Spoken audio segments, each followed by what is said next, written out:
अस्सलाम वालेकुम। आपको आज के प्रोग्राम में खुशामदीद। 16 दिसंबर की तारीख और इस तारीख से जुड़े हुए हमारे दो बड़े गहरे जख्म हैं। एक तो सानिया APS है और दूसरा सकूत ढाका। APS के हवाले से तो हमें मालूम है हमने किस तरह से इसके बाद दहशतगर्दी का मुकाबला किया, पूरी कौम यकजा हुई, दहशतगर्दों को शिकस्त दी और आज हम एक बिल्कुल मुख्तलिफ सूरत हाल देखते हैं।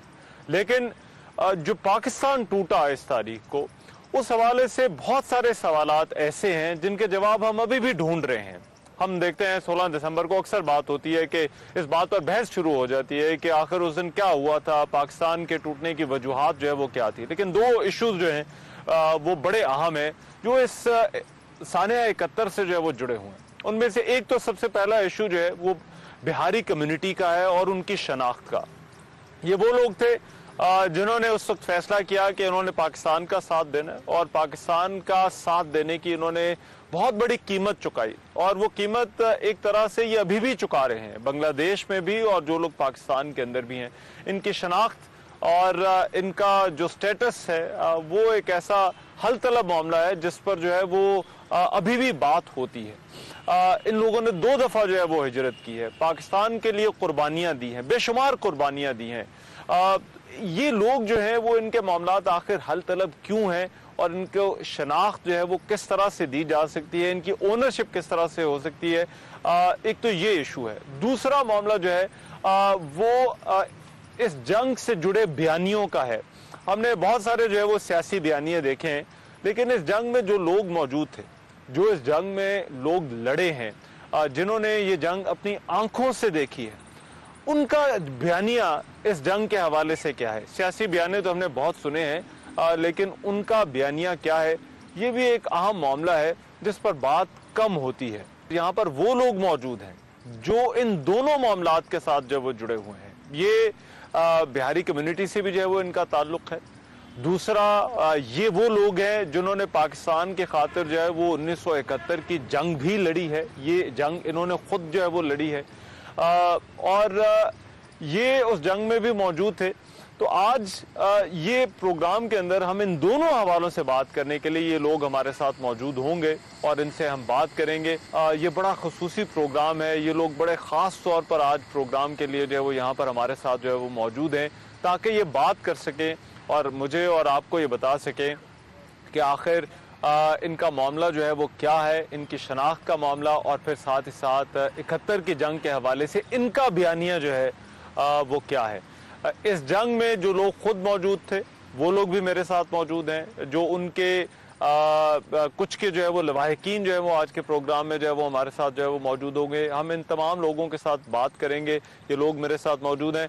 मैं आप तमाम लोगों का बहुत शुक्रगुजार हूँ कि आज आप लोगों ने हमारे लिए वक्त निकाला, आप यहाँ पर मौजूद हैं ताकि अपनी बात बता सकें। मैं सबसे पहले तो जो है वो आगाज़ जो है वो यहाँ से करते हैं, इनसे पूछते हैं। कर्नल इकबाल हाशमी साहब हमारे साथ मौजूद हैं। इकबाल हाशमी साहब ये बताइएगा कि ये कौन लोग हैं, इनका तारुफ क्या है और किन हालात में जो है उन्होंने फैसला किया कि इन्होंने पाकिस्तान का साथ देना है। ये मामला मार्च से शुरू हुआ और मार्च में जैसा कि मैं सईदपुर में मौजूद था। अच्छा। सईदपुर में ईस्ट बंगाल रेजिमेंट थी, थर्ड ईस्ट बंगाल रेजिमेंट, और इस तरह ईस्ट पाकिस्तान राइफल्स, ये तमाम बॉर्डर्स पे मौजूद थे।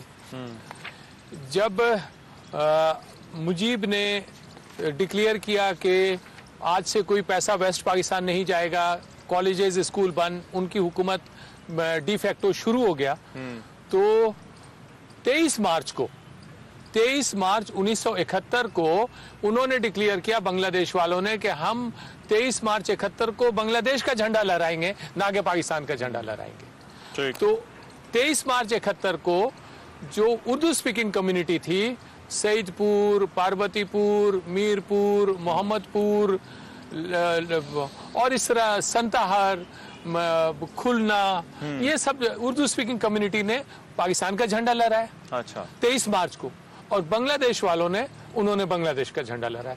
रात 23 मार्च को सईदपुर के ऊपर और बाकी भी जिन्होंने पाकिस्तान का झंडा लहराया था उनके ऊपर अटैक हो गया और लार्ज, बड़े पैमाने पे अटैक हुआ। ठीक। 25 मार्च को जब मुजीब अरेस्ट हुआ है, उसके बाद बंगाल रेजिमेंट और ईपीआर उन्होंने बगावत कर लिया। अच्छा। जब उन्होंने बगावत किया, बंगाल रेजिमेंट ने बगावत किया, तो ये उर्दू स्पीकिंग लोग अपने राइफलें लेकर के, जो अपनी 12 बोर गने थी वो सब लेकर के, जो आर्टिलरी रेजिमेंट्स थी, जो एफएफ रेजिमेंट्स वगैरह थी, उनके साथ उनका मुहासबा किया। और फिर वो जो बंगाल रेजिमेंट वाले बिल्कुल दौड़ते हुए इंडियन बॉर्डर क्रॉस किया। वो रुक नहीं सके। इन लोगों ने फाइट किया उनके साथ, उनको घुसने नहीं दिया, और वो दौड़ते भागते हुए जो है सो इंडिया भागे। और जो बॉर्डर के ऊपर जो ईपीआर थे वो भी इंडिया चले गए। और ये लोग जो east Pakistan civil arm forces वाले थे, ये वॉलेंटियर्स थे, 13, 14, 15, 17, 18, 30 साल, 40 साल के लोग, ये फिर उनके साथ उनके जगह पे आ गए और तमाम बॉर्डर संभाला। अच्छा, ओके, इन्होंने जो है सो ये 9 महीने में पूरा क्लियर कर दिया था। अच्छा, मैं यहाँ पे देखा, एक साहब से मैं मिला हूँ, भुरंगामारी। अच्छा, भुरंगामारी एक बहुत बड़ा खित्ता, 2-3 थाना उन्होंने आजाद करा रखा था। इंडियंस भी आए हुए थे। और उन्होंने वहाँ पे बांग्लादेश हुकूमत मुजीब नगर वहाँ पे बनाना चाहते थे, भुरंगामारी में। अच्छा, बाद में वहाँ जनरल शाहिद सिद्दीक तिरमिजी उस वक्त कप्तान थे, वो भी वहाँ पे थे। मेजर जनरल इफ्तिखार वो तोपखाने में थे, आर्टिलरी रेजिमेंट 23 फील्ड में, वो भी वहाँ पे थे। तो वो पूरे एरिया को हमने अटैक करके अपने इलाके को क्लियर किया, और इंडियंस भी भाग गए। और ये 35 मील बाई 20 मील एरिया हम लोगों ने क्लियर किया। ये फाइनल क्लियर हुआ। अच्छा, ठीक तो है।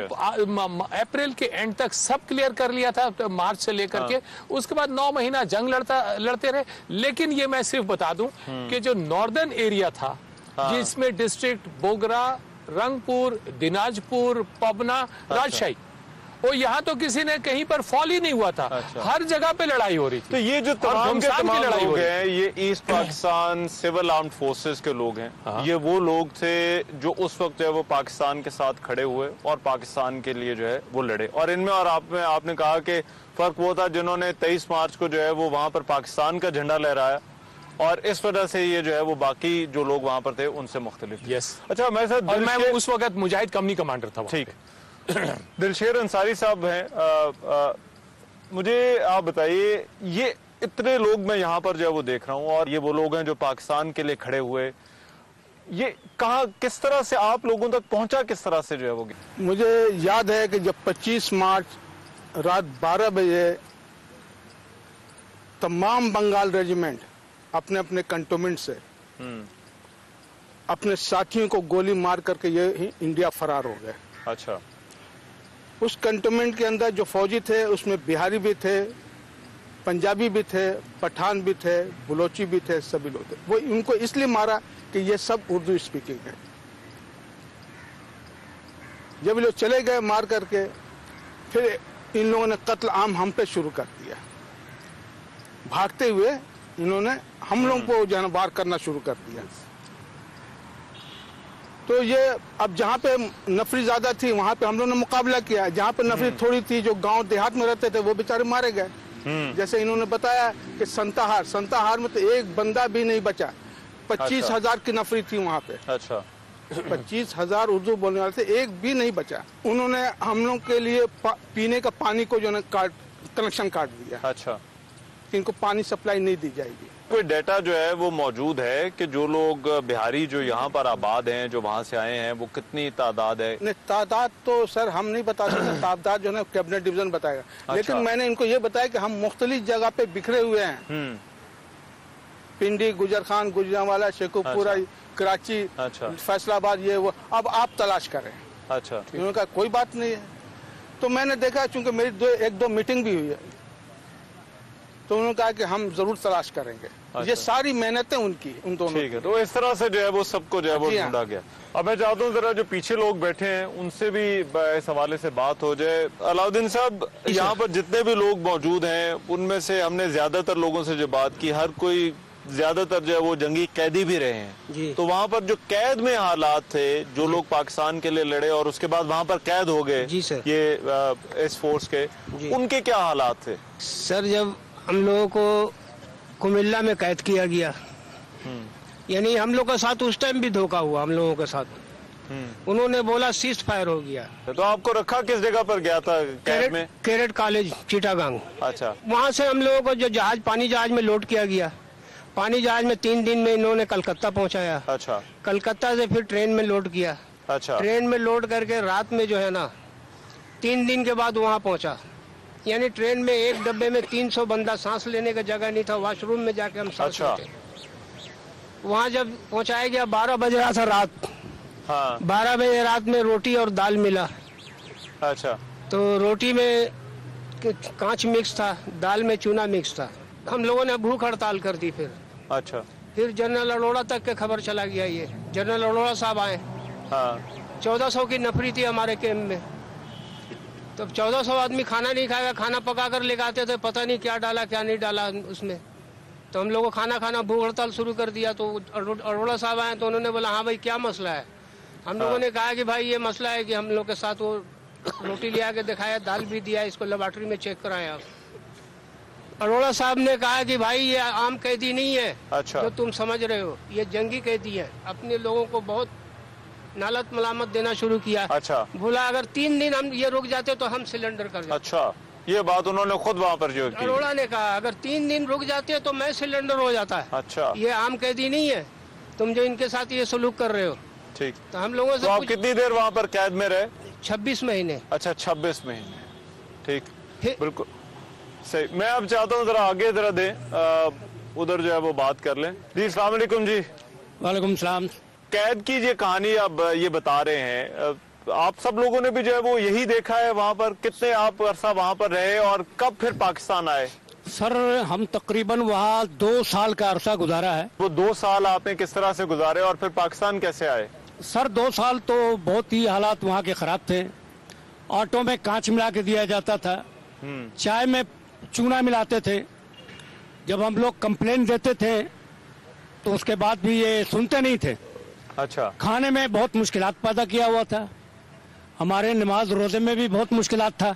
अच्छा। जब रेड क्रॉस और जिनेवा नाफिज हुआ तो ये मामलात जो हैं हमारे हल हुए। अच्छा। और वो भी हल कराने वाले हैं जनाब जुल्फ़िकार अली भुट्टो साहब और जनाब टिक्का साहब। 50 साल बाद अब आप कैसा महसूस कर रहे हैं यहाँ पर, और जो अरसा आपने जो है वो पाकिस्तान के अंदर गुजारा है?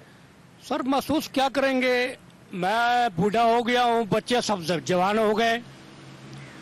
और बच्चे जवान होने के साथ साथ जब हम इस मुल्क के लिए इतनी बड़ी कुर्बानियां दी, आज बच्चे बेरोजगार और बेमददगार पड़े हैं। ये आपका फर्ज है कि हमें मदद किया जाए, जबकि हम इस वतन के खातिर बहुत बड़ी कुर्बानी दी। बिल्कुल ठीक। अब मुझे एक ब्रेक लेनी है, एक ब्रेक लेते हैं। ये लोग मेरे साथ यहाँ पर मौजूद हैं और भी बहुत सारे ऐसे जो है वो आप बीतियाँ हैं जो इन लोगों से मुझे बात करके जो है वो मालूम हुआ है। एक ब्रेक के बाद वापस आते हैं तो मजीद इनसे बात करते हैं।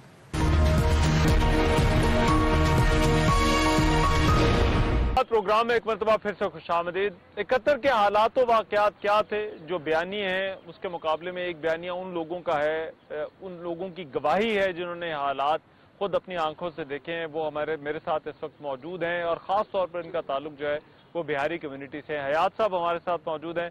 हयात साहब, मैं आपसे पूछना चाहूँगा, ये बड़ी बात होती है कि हालात बड़े उस वक्त जो है वो ख़राब हो गए थे, तो क्या हालात वाकई इतने ख़राब थे जितने जो है वो बताए जाते हैं? ये मैं मुख्तसरन बताता हूँ, इसका 2-3 मतलब पैराए में होगा ये जी। पहला तो ये है कि जब जंग का आगाज हुआ, मुफ्ती बाहिनी बनी, तो मैं रहता था चिटागांग रऊफाबाद में। उसका घेराव हो गया और मैसूर हो गए सब। अच्छा। मैसूर होने के बाद जाहिर सी बात है हफ्ता गुजरा, बच्चे कमजोर, लोग बिलबिलाने लगे, कुछ नहीं, कोई खाने पीने की चीजें नहीं। फिर पाक आर्मी आई, फिर उन्होंने उस हिसार को तोड़ा। अच्छा। उसके बाद फिर वो एडवांस करते हुए आगे चले गए। उसके बाद हम फिर चले गए, कंटोनमेंट वहीं था, शेरशाह। रऊफाबाद के बाद शेरशाह आता है, वहाँ पे कंटोनमेंट था। वहाँ पे जाकर हम EPCF में भर्ती हो गए, 10-12 दिन ट्रेनिंग की होगी।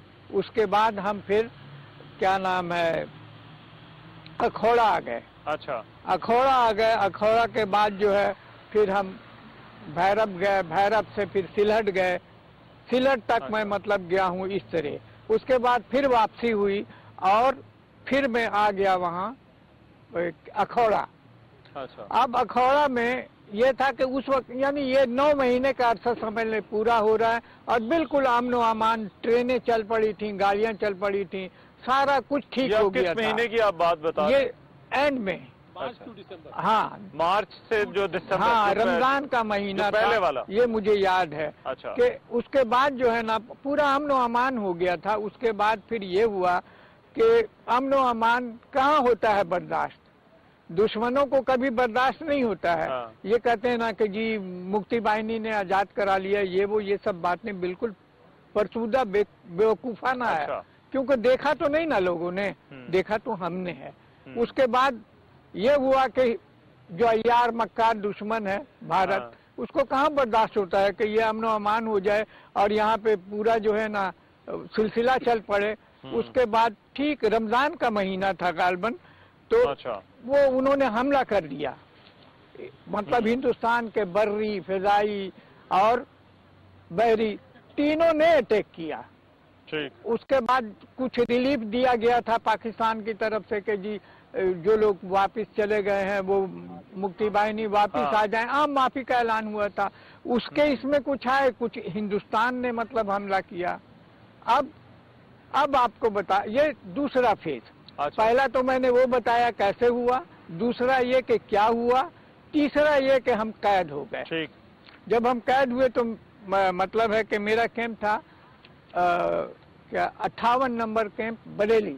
अच्छा। आपको याद होगा, खबरों में भी सुना होगा कि नमाज पढ़ते हुए उन्होंने गोलियां मारी थी। ये तमिलनाडु की फौज थी वहाँ, समझे।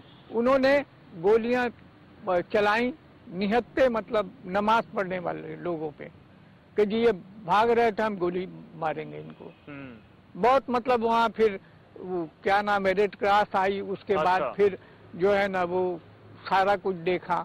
उसके बाद जो है 26 महीने गुजरने के बाद हम वारिद पाकिस्तान हुए। अच्छा। पाकिस्तान में दाखिल हुए।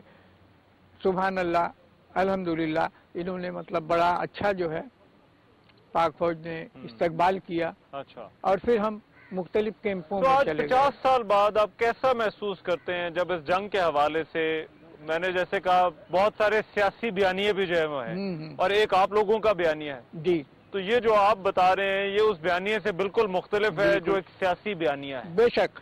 तो आप जब उन बयानियों को सुनते हैं तो आप कैसा महसूस करते हैं? नहीं, वो तो बिल्कुल अजीब सा महसूस होता है। अब देखें ना, एक बात ये है कि इतने बड़े पैगंबर थे खलीलुल्लाह, उन्होंने बोला अल्लाह मियां मैं तुझे देखूंगा तो फिर मुझे पक्का यकीन आ जाएगा, ईमान आ जाएगा। इसी तरह यहाँ तो देखा नहीं ना किसी ने, वहाँ हमने तो देखा, हमने फेस किया और सब। तो हम जो कहेंगे वो मौसर होगी या जो ना देखे वो कह रहा हो। अच्छा, ये एहतमामुद्दीन साहब साथ मौजूद हैं।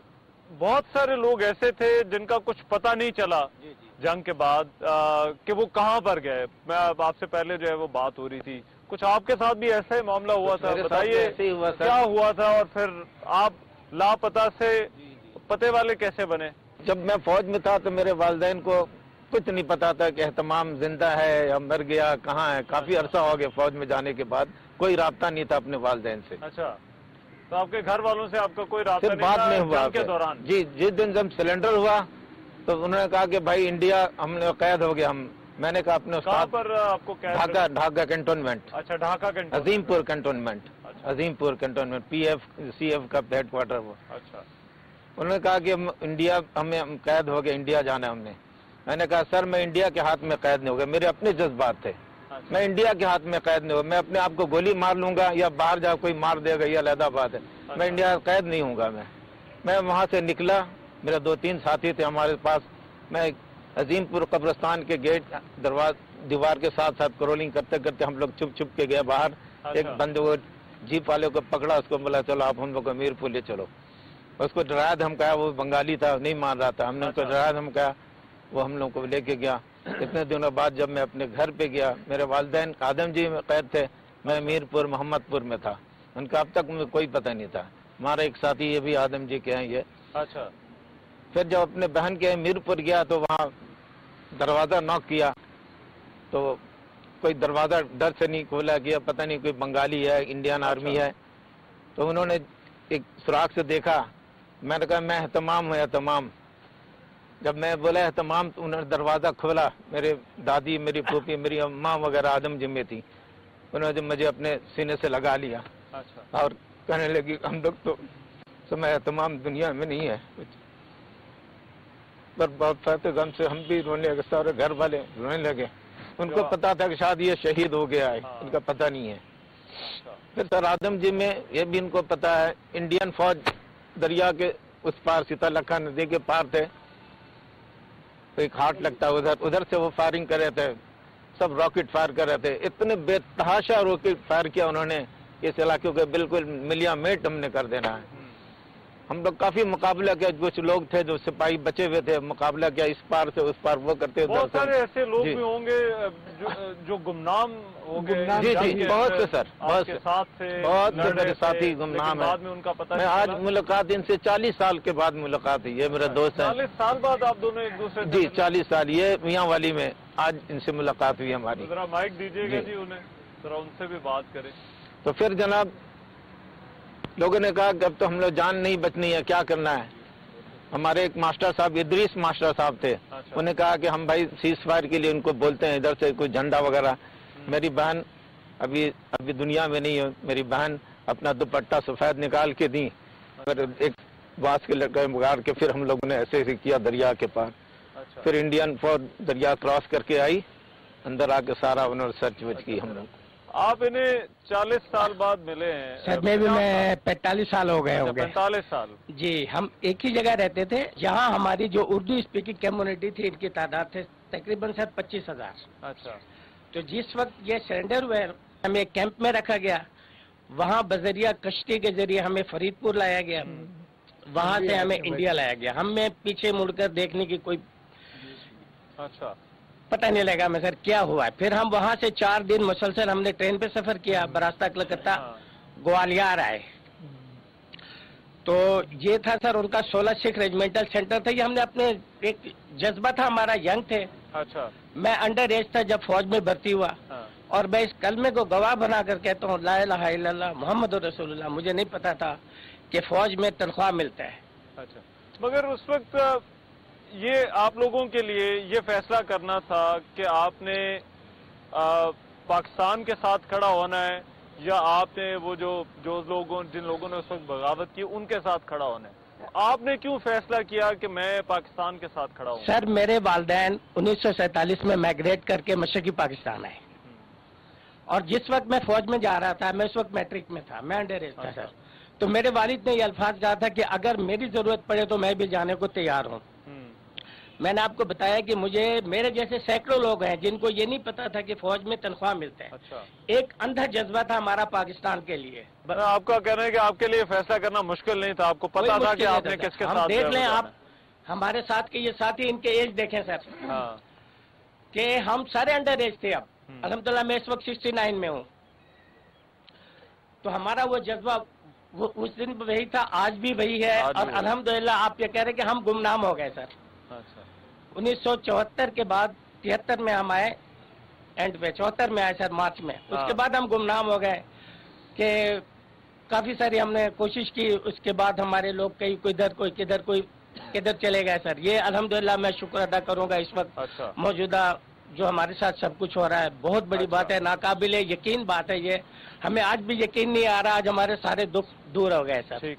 कुछ और लोगों से भी बात होगी। ये लोग हमारे साथ मौजूद हैं जिन्होंने 71 की जंग खुद देखी है। और सबसे बढ़कर ये कि ये उस बिहारी कम्युनिटी से इनका ताल्लुक है जो 71 में जिसने फैसला किया कि उन्होंने जो है वो पाकिस्तान के साथ खड़ा होना है। और फिर उन्होंने उसके बाद उसकी एक बड़ी कीमत भी चुकाई। मैं एक ब्रेक ले रहा हूँ, ब्रेक के बाद वापस आता हूँ। हमारी गुफ्तगू इनसे जारी रहेगी। ब्रेक के बाद प्रोग्राम में एक मरतबा फिर से खुशामदीद। 16 दिसंबर के हवाले से बात हो रही, जो कुछ हुआ, जिस तरह से ये सब कुछ उसके बाद में इसके बारे में बात हुई। जिन लोगों ने ये हालात व वाक़यात खुद देखे हैं वो इस वक्त मेरे साथ मौजूद हैं, उनसे ही बात हो रही है। एक तो 71 की जंग में जो है वो ईस्ट पाकिस्तान का फ्रंट था, लेकिन उसके साथ साथ जो है वो वेस्ट पाकिस्तान का फ्रंट था, वहां पर भी जो है वो लड़ाई हुई। और ईस्ट पाकिस्तान में जो कुछ हुआ, जिस तरह से उस पर तो हमने बहुत बात की। वेस्ट पाकिस्तान में जो कुछ हुआ, मेरे साथ इस वक्त मौजूद हैं कर्नल जावेद आगा। ये वेस्ट पाकिस्तान में आप थे जिस वक्त 1971 में, आज से 50 साल पहले। क्या इनका जोश और जज्बा तो जो कुछ था, जो फैसले इन्होंने लिए, आप अपना बताइए कि वेस्ट पाकिस्तान पर जो फ्रंट था उस पर जो है वो क्या हालात है, यहां पर जो लोग थे इस जंग में उनका किरदार, उनका जोश और जज्बा क्या था? मुझे अच्छी तरह से याद है कि मैं राजस्थान में था। अच्छा। वहां पे सवाए रेत के कोई दरख्त, कोई झाड़ी नहीं थी, और जो मुश्किलात थी वो बहुत खुशी से, बड़े जज्बे से हम बर्दाश्त कर रहे थे, देख रहे थे, और इस कोशिश में थे कि इंडियन आर्मी जो है वो सामने आए। अच्छा।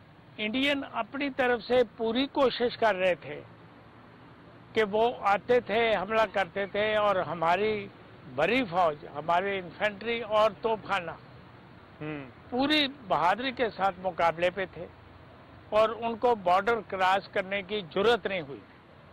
वो कोशिश में थे कि किसी तरीके से, ये राजस्थान में लुगाने वाला फ्रंट था, रेती ढेरकी के सामने वाला, जो समझ लगती है कि वो इंडियन ये कोशिश में थे कि किसी तरीके से लाइन ऑफ कंट्रोल के पास आ जाए। अच्छा। और ये LFC जो है इसको काट दिया जाए, और जो साउथ और नॉर्थ का आपस में एक मिलाप है वो खत्म हुए। अच्छा। लेकिन उनकी एयरफोर्स, उनकी आर्मी किसी तरीके से वो डैमेज हमें नहीं कर सकी। अच्छा। और तो कोशिश उनकी यहाँ पर भी भरपूर थी, कोशिश उनकी यहाँ पर भी भरपूर थी, लेकिन वो पूरी तरीके से नाकाम हुए। अच्छा। और वो भागे भी, उनका सामान भी कैप्चर हुआ, हमारे ऑब्जर्वर ने उनकी चीजें भी पकड़ी।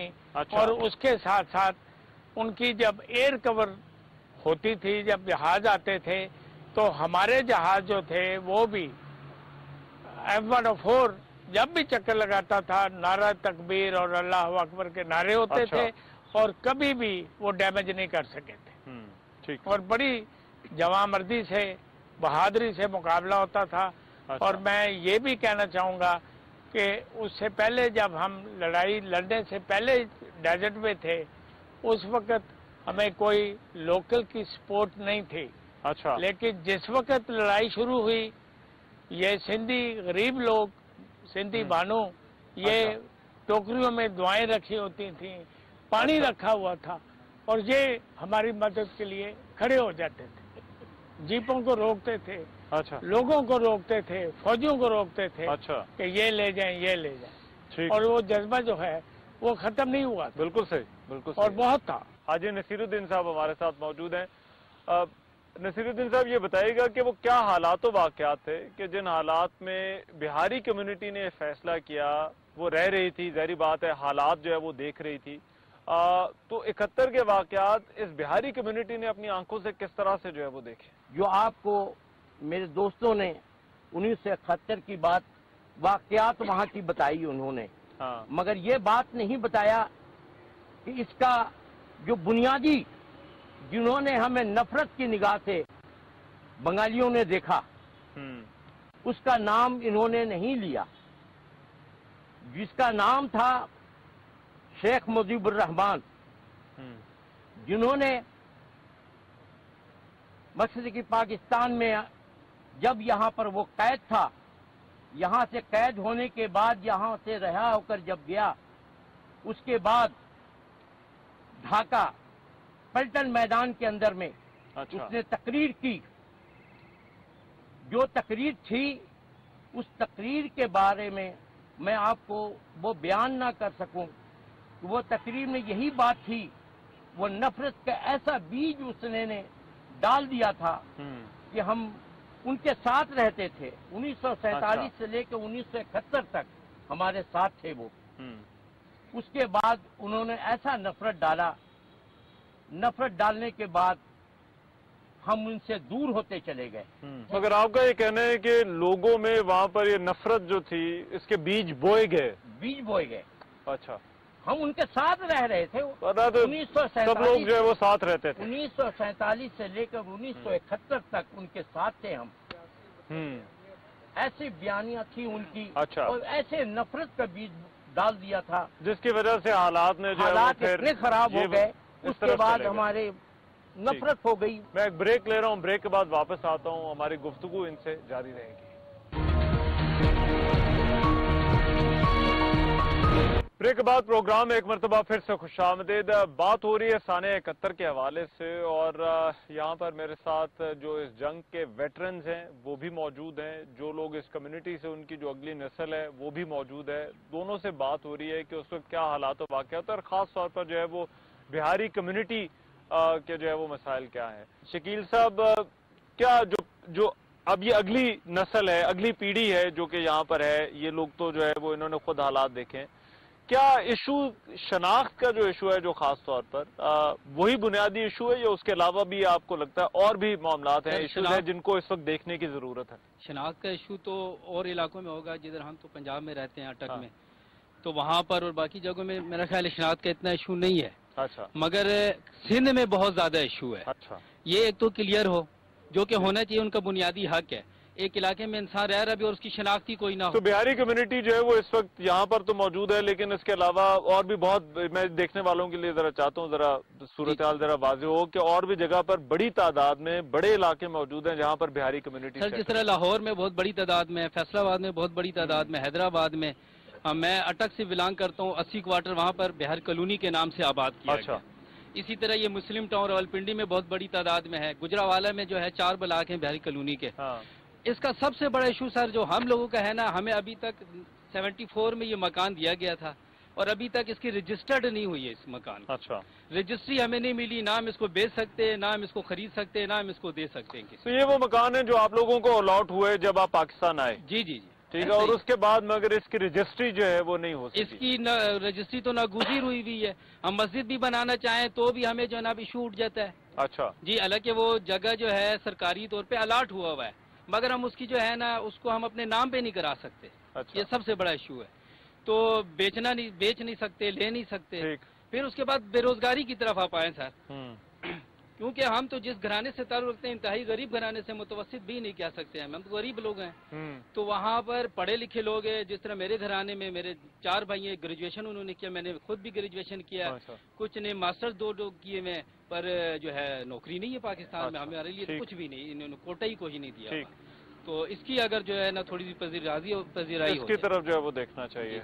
जी अस्सलाम वालेकुम, मेरा नाम मोहम्मद अनवर आलम है। मैं सिर्फ 3 बात करूंगा। जी जी। हम इलेक्शन 69 से पहले एक दूसरे से इतने राजी के साथ रहते थे, बंगाली के साथ, कि हमारा कोई मसला नहीं था, कोई मसला नहीं था। लेकिन मुजीब ने जो आग लगाई है ना, उसके बाद वो हमें मार देना बिहारी को सवाब समझते थे। अच्छा।